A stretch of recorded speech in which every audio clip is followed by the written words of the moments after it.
Oke, jadi ini hasil rendaman yang kemarin saya katakan banyak sekali tanahnya, dan ini hasilnya. Ini akan saya coba naikkan kadarnya ke 90 plus ya. Ini sekitar 1 gram 800, 1 gram setengah lah ini. Akan saya coba campur dengan tembaga ya. Oh iya, ada yang bilang apakah tembaga bisa menyatu dengan emas? Jawabannya bisa, teman-teman. Jadi tembaga itu bisa menjadi alternatif kalau kalian tidak punya perak untuk menaikkan kadar atau tahap pemurnian emas ya. Saya tidak menjamin untuk kemurniannya mencapai 99%, karena menurut saya harus pakai perak ya, biar meresapnya ke seluruh bagian-bagian emas ya. Jadi emas yang tidak tercampur dengan perak dan tembaga itu akan terhalangi, akan susah untuk menjadi kadar 99 atau 24 karat. Jadi harus benar-benar dalam sistem pengecoran ya. Harus benar-benar aduk merata. Saya ambil dulu untuk tembaganya. Di sini akan saya tempat pengecorannya di sini ya. Ini bekas pengecoran dulu. Jadi kalau bisa tempat pengecoran itu cukup satu ya. Karena campurannya tembaga bukan perak. Oke, jadi ini dia tembaganya. Saya ambil dari bekas gulungan dinamo ya. Ntar akan kita satukan. Nah, ini dia. Sekitar 10 gram. Nah, ntar akan saya cor ya. Ini disatukan. Sistem pengecoran untuk tembaga dan emas biasanya saya menggunakan soda api ya, agar bisa menyatu. Kalau pakai borak biasanya agak lengket, tapi kalau tidak ada soda api tidak apa-apa, pakai borak doang.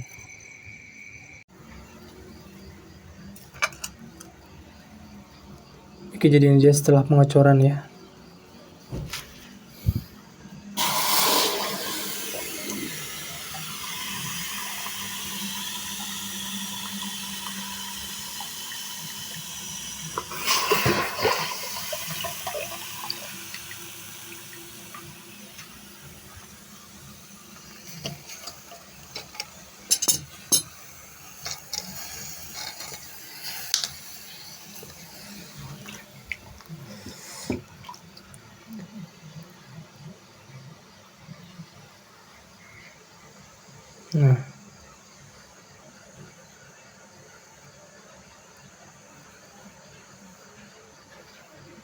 Nah, ini dia.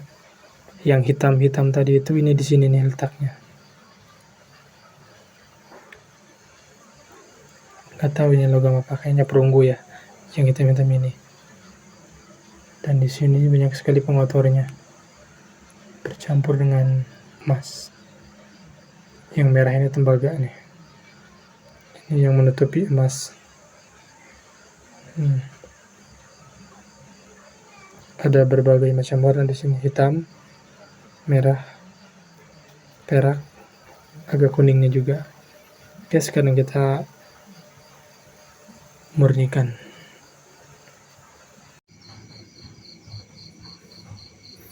Oke, semua bahan sudah terkumpul ya. Di sini ada nitrit atau HNO3.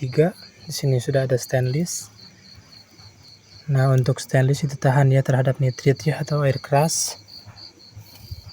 Dan di sini ada tutupnya. Di sini sudah ada air garam dengan perak di bawahnya ya. Sengaja saya tidak memakai perak karena masih sedikit. Ada air, dan di sini ada untuk menambah reaksi. Jadi ambil apinya itu dari kardus saja yang lebih mudah terbakar. Oke.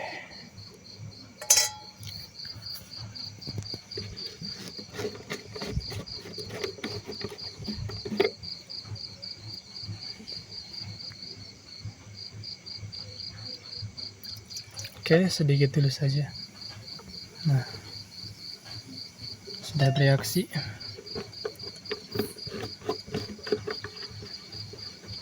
Supaya lebih mantap kita tambahkan api ya, pemanas. jadi lebih maksimal prosesnya, cepat.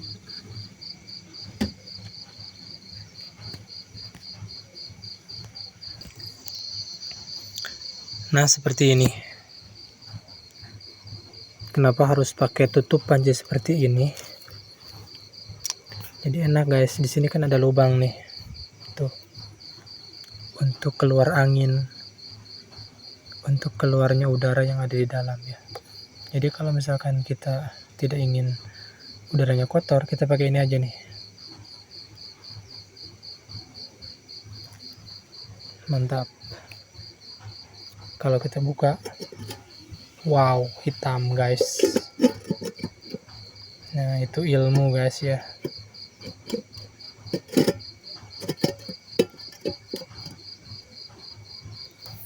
Oke.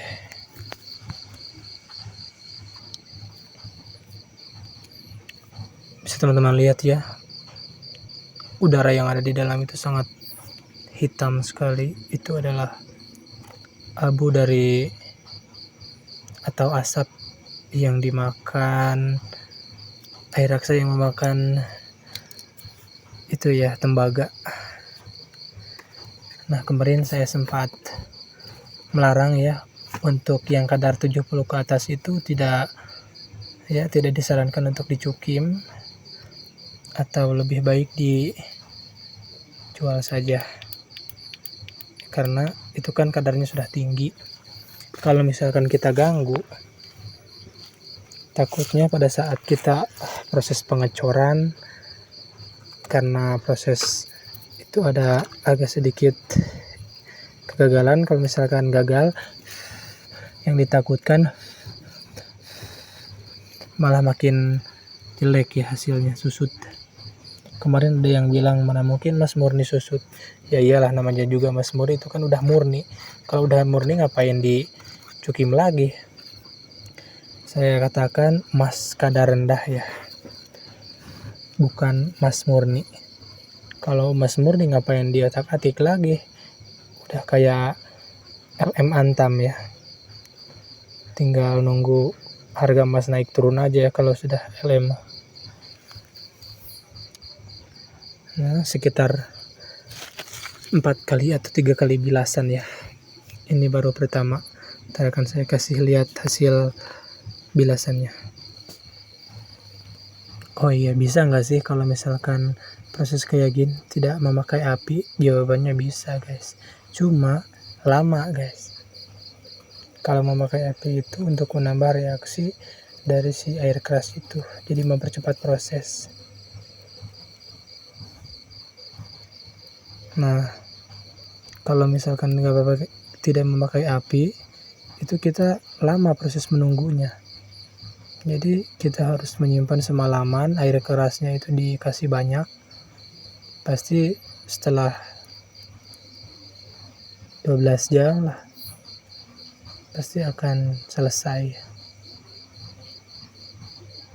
Biasanya kalau lihat di YouTube itu, kalau dari orang-orang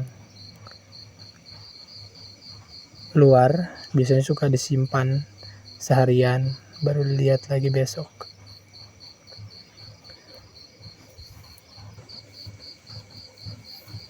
Oke, setelah sekitar 10 menit ya, kita lihat. Wow.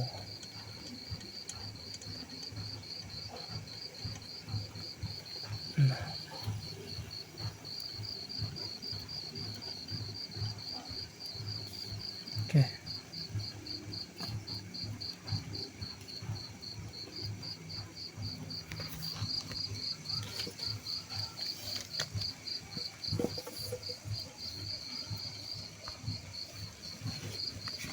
Kita kasih air.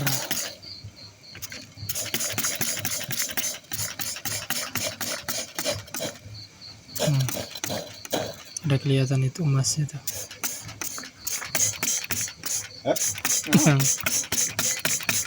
Biasa hidung.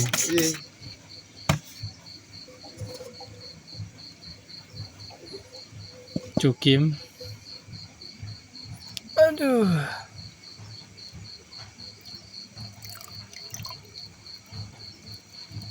uyah pan handapna. Jadi langsung gitu.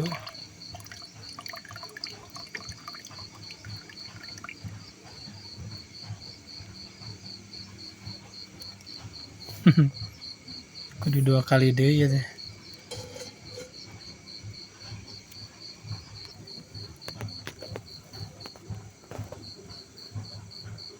Nah, sudah pecah ya. Kita kasih lagi air kerasnya. Oke, lanjut, reaksinya masih normal kembali.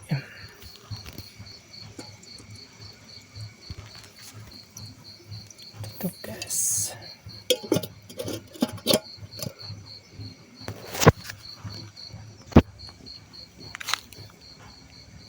Nah, ini adalah cairan bekas sugiem tadi ya. Karena sudah ada garamnya, jadi langsung keluar tuh peraknya. Putih-putih ini perak nih. Untuk mengambilnya gampang ya. Kita tinggal tuangkan cairan ini ke tisu atau kain prasut. Setelah airnya turun, tinggal peras. Setelah itu lebur. Nah, masih sedikit ya perak yang saya punya. Jadi belum cukup untuk mencampuri, untuk menurunkan kadar. Jadi saya terpaksa memakai tembaga.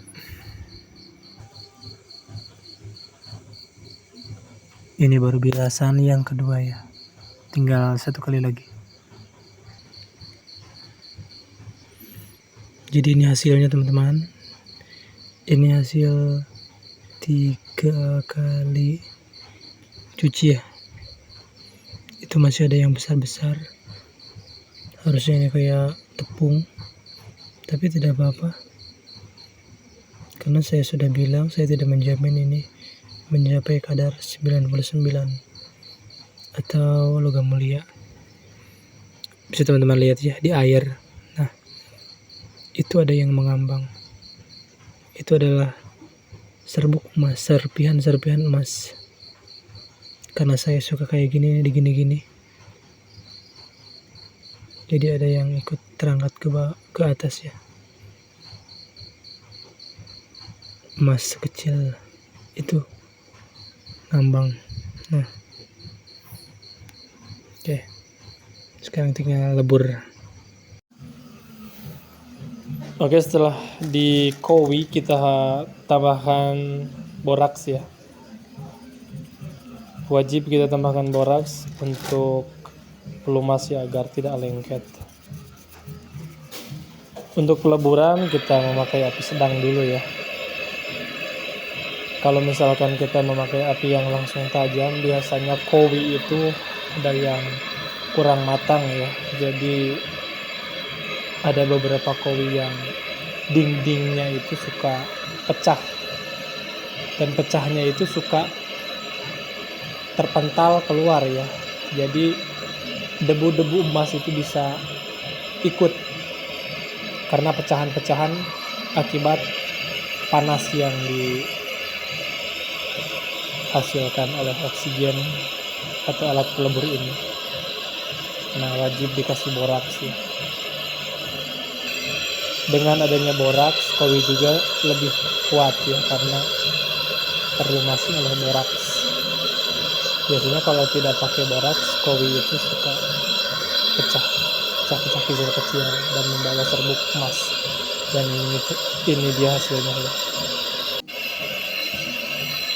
Untuk cukim ya, emas mau segede apapun, kalau kadarnya rendah pasti kecil hasilnya. Bukan kecil hasilnya ya, tapi susutnya kecil. Kalau kadarnya tinggi, misalkan di atas 80 atau di atas 75, itu susutnya sedikit. Kalau kadarnya rendah, itu susutnya pasti banyak. Karena pengotornya, tujuannya itu kan kita menghilangkan pengotornya. Sedangkan kalau kadarnya rendah, yang paling banyak itu adalah pengotor emasnya atau logam ya. Kita sebutnya logam, bukan emas. karena banyak di situ campurannya, mulai dari tembaga, perak, dan mungkin ada palladiumnya, mungkin ada perunggunya. Itu adalah pengotor emas. Nah, ini hasilnya ya, tidak besar, tapi alhamdulillah bisa diproses lagi agar lebih ada lebihnya uangnya. Jadi kalau tidak diproses seperti ini, uangnya mungkin minim lah, jadi rugi ya. Akibat ada pengotor, kita tidak dihilangkan. Pada proses timbang air itu akan jauh harganya. Lebih baik kita murnikan saja. Meskipun susut ya, misalkan dari 1 gram atau dari 2 gram menjadi 300 mili, menjadi 800 mili, tapi itu murni emas. Meskipun masih ada ya campuran. Kalau dimurnikan kayak gini atau dinaikkan kadar kayak gini, tidak ada yang bisa menjamin mencapai 99 ya, karena baik itu dari timbangan, dari alat timbang airnya juga bisa saja ada yang error, bisa juga dari pengecoran, ada yang kurang merata proses pengecorannya. Nah, di palu-palu seperti ini tujuannya untuk memudahkan proses timbang air ya. Jadi proses timbang air itu, si emas itu diikat lalu digantung, ada timbangannya itu, ada biasanya ada pengait ya. Lalu di bawahnya itu ada air, itu dinamakan timbang air, barulah keluar angka. Setelah itu biasanya dikalikan, ada rumusnya ya, baru per gramnya itu keluar berapa dikali kadar sekian. Jadi uangnya itu kelihatan hasil akhirnya. Dengan berat misalkan 600 mili, kadar 70 atau 97 baru keluar per gramnya. Oke, jadi ini hasilnya teman-teman. Jadi kadarnya itu ada di 97 ya. Kenapa saya selalu bilang setiap pemurnian saya tidak menjamin mencapai kadar 99 ya, atau 24 karat. Karena ada beberapa faktor ya, diantaranya timbangan itu tidak semua sama ya. Ada yang kadarnya bisa dikurangi, ada yang disamain, tapi gramannya yang diturunin, biasanya kayak gitu. Tapi tidak masalah. Ada faktor lain juga, diantaranya dari pengecoran ya. Kenapa saya pengecoran itu sangat penting? Jadi emas yang kadarnya misalkan rendah atau kadarnya 50 itu harus ditambah dengan perak atau tembaga untuk diturunkan ke kadar 25 atau kadar 20 ya. Nah, dari proses pengecoran itu biasanya tidak tercampur merata ya. Kalau misalkan tidak tercampur merata, efeknya ada di kemurnian seperti ini nih. Kadarnya harusnya 99 ya, itu kan berarti tinggal 2 kadar lagi pengotornya harusnya kena. Tapi ya karena adanya segini saya jual, tapi tidak apa-apalah. Itu hanya salah satu contoh video saya cara proses pemurnian. Alhamdulillah segini juga. Jadi dari kadar 97 diterimanya itu 1.649.000 ya. Di saja itu 1.700.000 untuk emas LM ya, logam mulia kadar 99 atau 24 karat. Nah, jadi beratnya itu turun ya ke 620 mili. Taksiran saya itu 1 gram 800, 1 gram setengah ya. Kalau misalkan nggak dimurniin, mungkin cuma jadi dua uangnya itu sekitar 500.000. Mungkin antara 600 ribuan lah. Karena itu kotor banget. Oke, mungkin sekian. Kalau ada pertanyaan kalian tanyakan di kolom komentar. Semua pertanyaan sebetulnya sudah saya jawab ya untuk proses pemurnian, dan ini hasilnya. Meskipun tidak besar, mohon maaf ya, karena di saya itu susah untuk mencari emas. Kalau misalkan kalian ingin melihat emas-emas yang besar, kalian bisa lihat video si Rosidin Mekaki, terus bisa lihat si Nopel Indo, Tuah Alam. Itu emasnya luar biasa. Kalau pengen lebih besar lagi, emasnya emas Jawa ya. Bisa sampai 70 kilo itu. Oke, semoga bermanfaat. Wassalamualaikum warahmatullahi wabarakatuh.